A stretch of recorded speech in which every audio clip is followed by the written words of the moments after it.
Luke had a little conker, but got smashed by my hardened stonker. Ride the alley with bikes and sticks, and Woolworths pick and mix. This week we're talking to Pete from Pixelstorm. Hi Pete, how are you?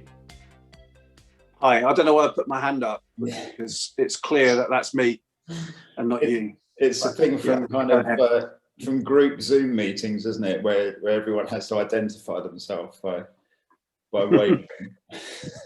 Yeah, and I'd like to apologise. Jem, my bandmate, hasn't been able to make it because he's just moved house, so the Wi-Fi is an issue.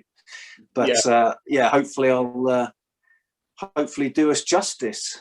I'm sure you will. I'm sure you will. Well, for those of people watching who haven't come across Pixelstorm, you came and played at New Music Night last year, one of the rare live gigs back in September, wasn't it? Early September, just towards the end of summer. It was early September, but it was a great night, and it's just. It was just quite a blessing actually to us, because we'd spent the year the sort of lockdown and remote music making, and to have that sort of night where it was focused on original music, like a local organisation doing that, is just amazing. So tell us a bit about Pixelstorm, Pete, and how you and Jem got together, and what you're aiming to do. As with all good bands, or all bands, we can't really pigeonhole ourselves. We don't know what genre we're in, but we're something around electronic, synthwave. I think the one we use most is sort of alternative synth pop, which really confuses everyone as well. But it's we've got a touch of the 80s in there, like a lot of synth sound. Jem writes the music. It's computer based, it's synth based, but it's like optimistic music. It's not just like 19 minutes long and gradually progressing. It's good pop songs. And I come in, I write the melody, I sing on top of that. Half of the songs are about, like, let's say, mankind struggling to cope with technology, which is a bit like these calls that we found. But we've got half of it's about that, or about mental health actually, because that was a really big theme over the last 18 months, and that's really come through in 3 or 4 of the songs. And then you've got the other half of it. So you've got that struggle part, but then you've got the optimism part about music, there's love, of course, all good songs have that. And so we're really focused on the stories as well as the dance beats, and as well as the pop beat in the background. So you won't hear anything that's too repetitive or just sampled, or we won't be that. It's about telling a full story in each of the tunes. So we came in talking about your gig at the Cage last September. Yeah. Actually, you've not kind of been idle at all during the last year, have you? You've done a few gigs, crowdless gigs, you're calling them, in some fairly bizarre locations. Tell us about those. Yeah. What we did, we overcame it in 2 ways. We did lockdown videos, we called them, and some of them are ridiculous, and you can see them on our YouTube channel, Pixelstorm, because we're in 2 different locations, and you can see us. I'm dressing up, and Jem's like something from the 80s. Yeah. But there was a lot of energy in that.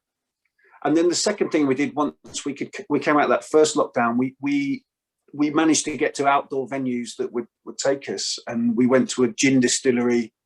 We went to an underground car park. We went to a lake, side of a lake, and did it by my work actually, and we did a whole set, an hour and a half, playing to the Swans, just us two, because we live streamed that.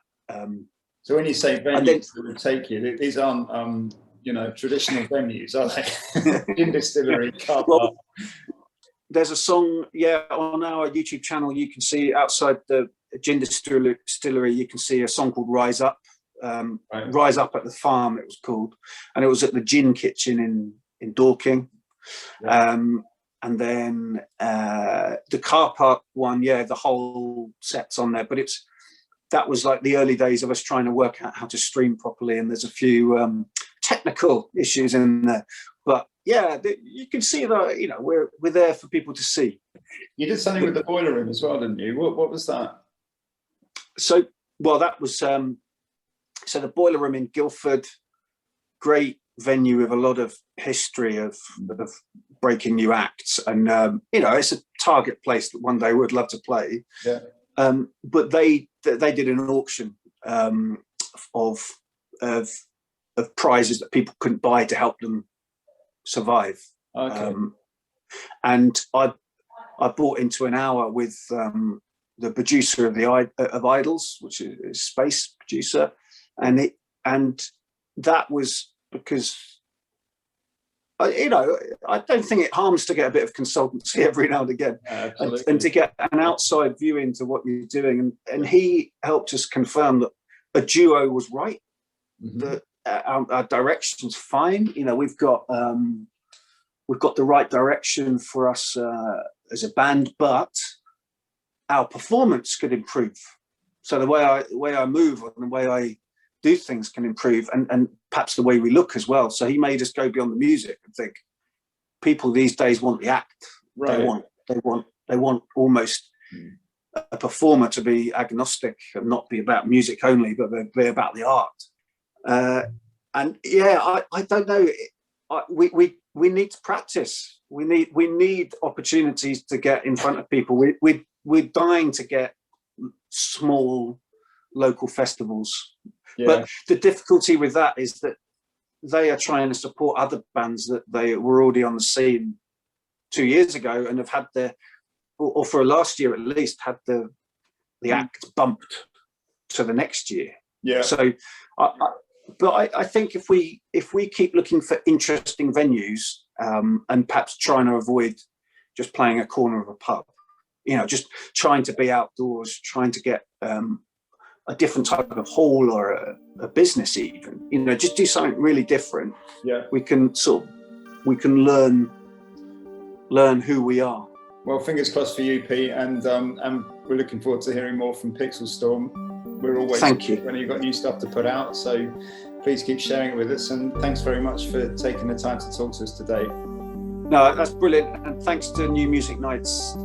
You've been like a really big supporter, and you've just given us those little chinks of opportunity, which mean so much. So thanks very much. Thanks very much. Speak to you soon. Yeah, will do. Cheers. Take care. Walk the Victorian subway, past the sage green tiles, for half a mile up to the Science Museum. Machines in moonlight, doors closed and dusty. I see the